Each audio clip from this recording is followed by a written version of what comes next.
Исәнмесез, эфирда яңалыклар чыгарылышы, студияда Лилия Гатина, алга таба кайбер темалар турында кыскача. Йоршолда контракт буенча хәрби хезмәткә туплау дәвам итә. Хәрби хезмәткә алынучыларга нинди түләүләр каралган? Балачак әйләнеп кайттылар. Шол ТВ телерадио компаниясе балаларны яклау көне уңайыннан бәйрәм чарасы уздырды. Йоршолда ир-атларны һәм хатын-кызларны контракт буенча хәрби хезмәткә туплау дәвам итә. Хәрби комиссариатларга көн саен шәһәрдә яшәүчеләр генә түгел, Россиянең башка төбәкләреннән дә киләләр. Хәрби хезмәткә алынучыларга хәзер яңа түләүләр дә каралган. Шулай ук экипировка һәм башка күп әйберләр бирелә. Толырак калдагы минутларда сөйләрбез.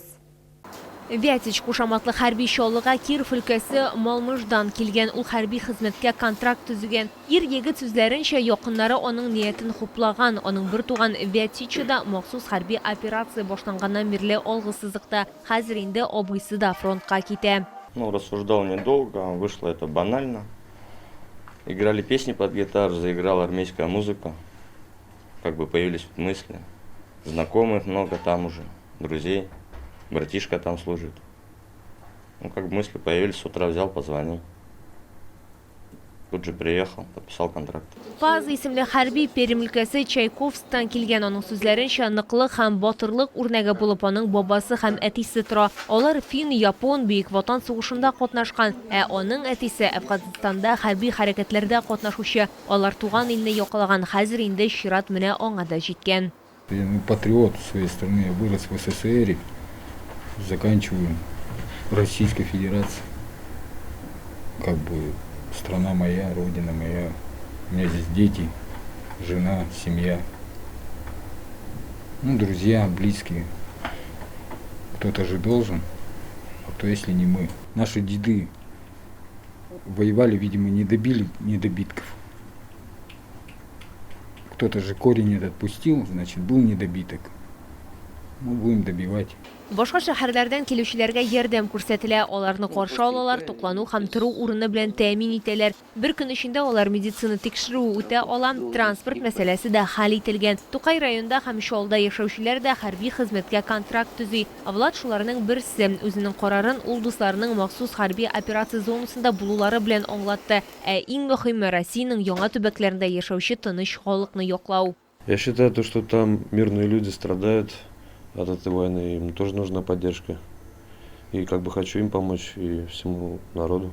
Тәтей кушаматлы хәрбинең исә көзгә 60 яшьлек юбилее булачак. Һәм ул инде бу бәйрәмнең хәрби иптәшләре белән билгеләп үтәчәк. Аның сүзләренчә, махсус хәрби операциягә китүенең аның хатыны гына белә. В армии у меня позывной был «Дракон», потому что я был самый маленький в части, старался быть пожестче, а сейчас я решил поменять позывной.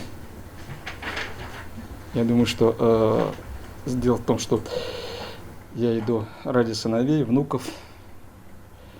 Хочу, чтобы они жили спокойно. А внуков двое. Внук и внучка.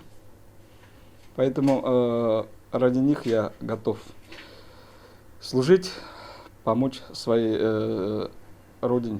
Үз ватанын яклаучыларга туган ил шулай ук ярдәм итә. Республикада бер тапкыр бирелә торган түләүнең күләме 1 миллион сумга кадәр җитәргә мөмкин. Яңа түләү июнь һәм июль айларында Татарстанда хәрби хезмәткә контракт төзүчеләргә биреләчәк. Решением правительства республики сегодня идет выплата более 505 тысяч каждому гражданину, который бывает принял решение убыть на зону СВО. И плюс выплаты со стороны организации, выплаты со стороны Министерства обороны. Эти выплаты превышают, если в некоторых организациях, и более 1 200 000 и 1,5 миллиона в общей сложности. Шулай ук хәрби хезмәткә алынучыларның кирәкле экипировкасы, саклану чаралары һәм техник приборлары булачак. Лилия Гатина, Эльмира Гайнетдинова, Кирилл Хабзей, яңалыклар. Әгәр сезне берәр проблема борчыса, яки шатлыклы хәбәр җиткерәсегез килсә, безнең WhatsApp хезмәтенә мөрәҗәгать итегез. Фото сурәтләрегезне һәм видеоларыгызны 8939 311 31 31 телефоны буенча көтеп калабыз.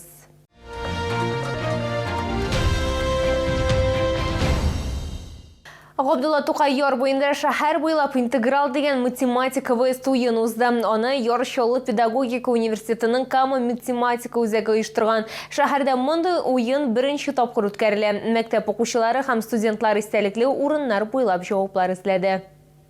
Яр Чаллы дөнья картасында шәһәр буйлап интеграл математика вест уены үткәрелгән икенче шәһәр ул вакыт буенча 3 категориягә бүленә. Евклид 2 сәгать ярым, Гаусс 4 сәгать һәм Лобачевский көн дәвамында. Интеграл по городу – это соревнование математического ориентирования. Это означает, что мы, во-первых, бегаем, то есть это туризм, спорт, да, физкультура, а во-вторых, решаем задачи. И поэтому это математика, да, то есть это самое любимое мое вообще мероприятие из всех соревнований, потому что ты, во-первых, не сидишь на месте, а во-вторых, ты еще и как бы применяешь голову. Безгә бүген килделәр күп балалар Закам районнардан, Нижнекам, Заинск. Безгә килгәннәр Мәскәүдән, Нижний Новгородтан катнашалар математический квест буенча. Онда катнашучылар математика квест уеннан нәрсәләр көтүләрен сөйләде.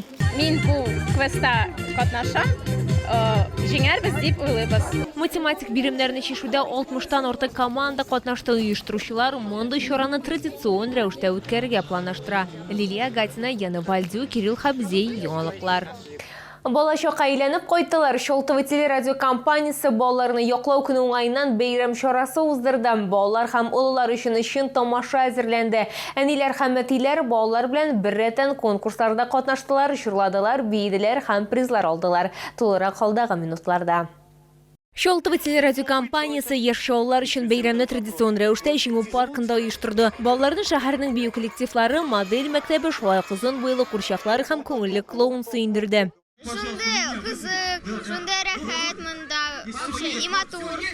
Балачак бәйрәмендә малайлар һәм кызлар гына түгел, әти-әниләр дә күңел ачты. Алар конкурсларда катнаштылар һәм чараның партнерларыннан призлар алдылар. Балаларны Шолтовы телерадиокомпаниясе директоры да котлады. Кадерле балалар, хөрмәтле әти-әниләр, укытучылар, тәрбиячеләр, Яр Чаллы халкы, сезне халыкара балаларны яклау көне белән котлыйм. Бу көннәрне барлык шәһәрдәшләребезне сәламәтлек, уңышлар һәм изге теләкләребезне тормышка ашыруын телибез. Балалар өлкәннәр белән бергә күңелле иттереп вакыт уздырды. Лилия Гатина, Яна Вальдю, Тимур Сафронов, яңалыклар.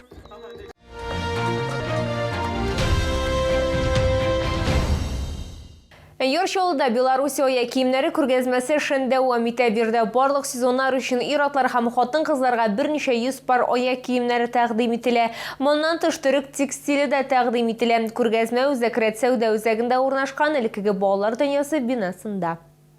Белоруссиядан килгән сыйфатлы уңайлы аяк киемнәрне һәркем бәяли ала. Ир-атлар һәм хатын-кызлар коллекциясының киң сайлау мөмкинлеге, шулай ук арзан бәяләр беркемне дә битараф калдырмаячак. Күргәзмәдә теләсә кайсы сезонга аяк киемен табарга була. Вообще белорусская обувь нравится многим. Мы почему и пришли, вот искали, где еще есть белорусская обувь. Почему-то не нам, может быть, люди не знают еще, не нашли.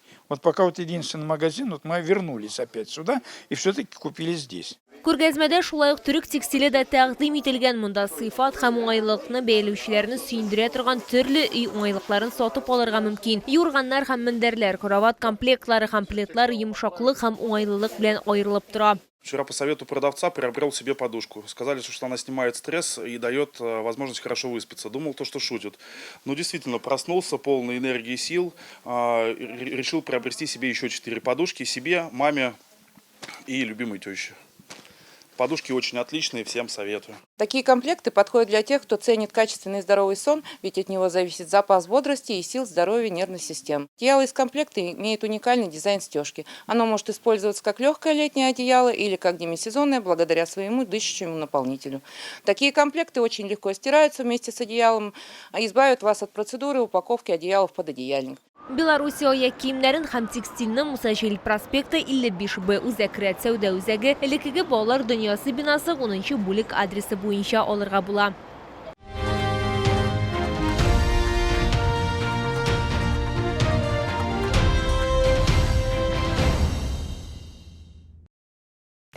Бу сезгә җиткерәсе соңгы мәгълүматыбыз иде. Мин Лилия Гатина, сезнең белән сау булашам, исән мин булагыз.